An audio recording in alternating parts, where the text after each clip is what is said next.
السلام عليكم ورحمة الله تعالى وبركاته. سلامك بعد ولال قصدان وان قصان قلبيغيغا كوهيسان وايي oo aan jeclaystay inaan adiga kula wadaago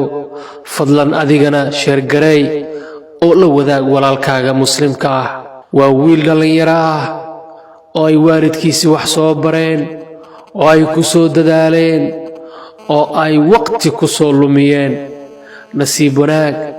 waxa uu noqday qof dunida laga yaqaano waxa uu ka mid noqday dadka dunida ugu hantida badan waxa uu nasiib u yeeshay inay hoos yimaadaan kumanaan qofood oo shaqaale ah waxa uu nasiib u yeeshay in dad fara badan oo dunida ku nool ay lacagta uu haysto awgiis u soo hoos fadhiistaan waxa uu dareemay awood dheeri ah waxa uu muujiyay in dad fara badan oo dunida ku nool ay jecel yihiin dadku way jeclaayeen dadku way ka daba ordayeen dadku way soo cabatumayaan dadku way rabaan waa ay jecel yihiin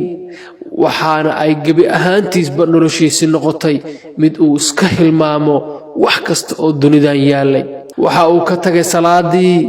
waxa uu ka tagay sidaas la mid ah xiriirkii ilaahay kala dhaxeeyay waxa uu gooyay waalidkiisii waxa uu ka fogaaday wax kasta oo xiriira oo ka dhaxeeyay ama xiriir ka dhex sameey jiray asaga iyo Allah subhanahu wa ta'ala qaraabadiisii ayuu xiriirkii u gooyay isagoo kaliya la mucaamiltamayay oo la saaxiibay oo la socday dadka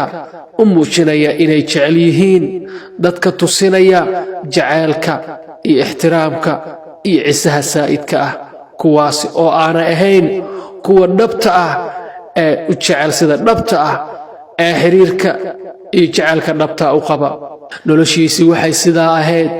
nin caqli badan oo imaam ah ayaa arkay maalintii dambe wiilkaasi dhalinyarada ah wuxuuna ku yiri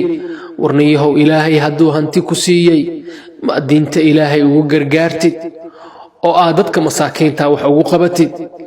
balse ninkii dhalinyarada ahaa waxba dhag jalaq u muusan siin waxbana hadalkiisii ka muusan soo qaadin inta fiiriyay ayuu ka tagay waxa uu ogaaday ninkii caalimka ahaa in wiilkaani hooyadiis ay ku nooshahay nolol aad u liidata in hooyadiis ay ku nooshahay guri aad u jajaban oo cariish ah in hooyadiis ay dhibaato ku jirto balse maalin maalmaha ka mid ah ayuu mar kale la kulmo oo ka codsaday inuu la kulmo dadkan miya ku jecel yihiin markaasuu wuxuu ku yiri haa kii fadhiya ayaa ii istaaga kii socda ayaa istaaga kii jiifana hurdada ayuu iga soo kacaa iyagoo markasta hoosteeda jooga lugaheygana qabsanaya ninkii ayaa ku yiri dadkaani kuma jecla hadday dadkaani ku jecel yihiin aniga ayaa ku tusinaya dadkaan inay ku jeclaan oo kaliya hantidaada ay jecel yihiin ee qofka sida dhabta ku jecel waa hal qof oo kaliya qofkaasi aniga ayaa ku geenaya waxaad kala baranaysaa dadka dunidaani saaran dadka xaafadaani ku nool kuwooda ku jecel iyo kuwooda aan ku jeclayn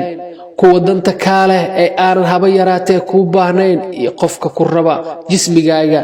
jecel dhibaatada kula nacab ee ka fikiraya in dhaawac yar ama xanuun yar ku soo gaaro wiilkii dhalinyarada ahaa ayaa waxa laga dhigay inuu geeriyooday naxashkii meedka ayaa la geliyay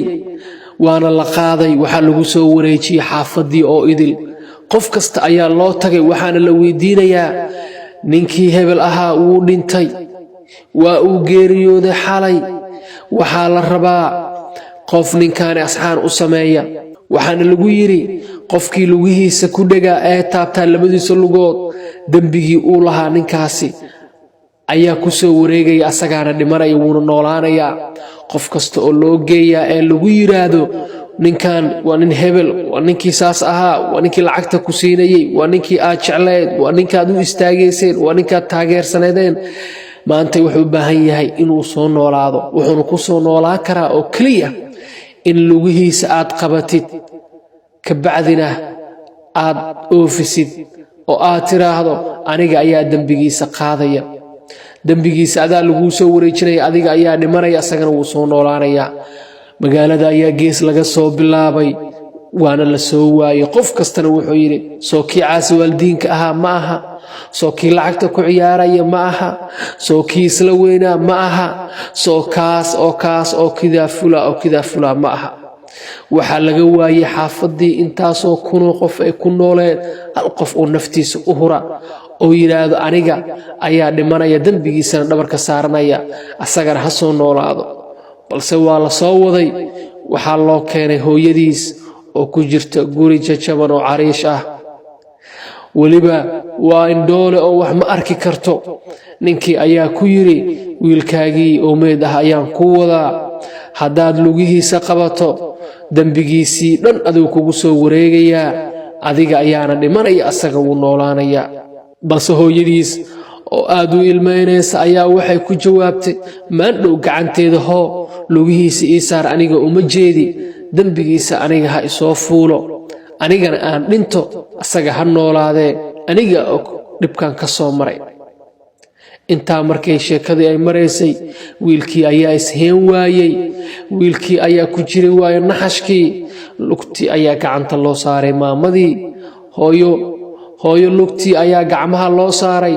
ninkii dhalinyarada ahaa waa uu soo kacay hooyadiis ayuu ku dhegay maalintaasi ayuu wuxuu ogaaday qofka sida dhabta ah dunidan u jecel ee naftiisa u huri karta hooyo abaalka ay nagu leedahay dunidaana xaqeeda ma gudi karno haddaad abaalkeeda gudi weysay haddaad abaalkeeda oofin weysay fadlan hooyo ha ku dhimin dunidan dusheeda oo wax dhibaato ha u geysanin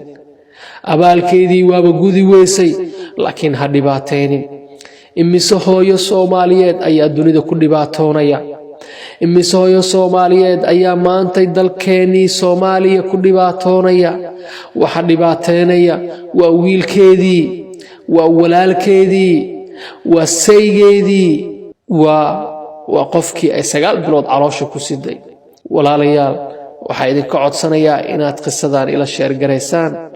oo aad gaarsiisaan ilaahay ajir iyo xasanaad ha ka siiyo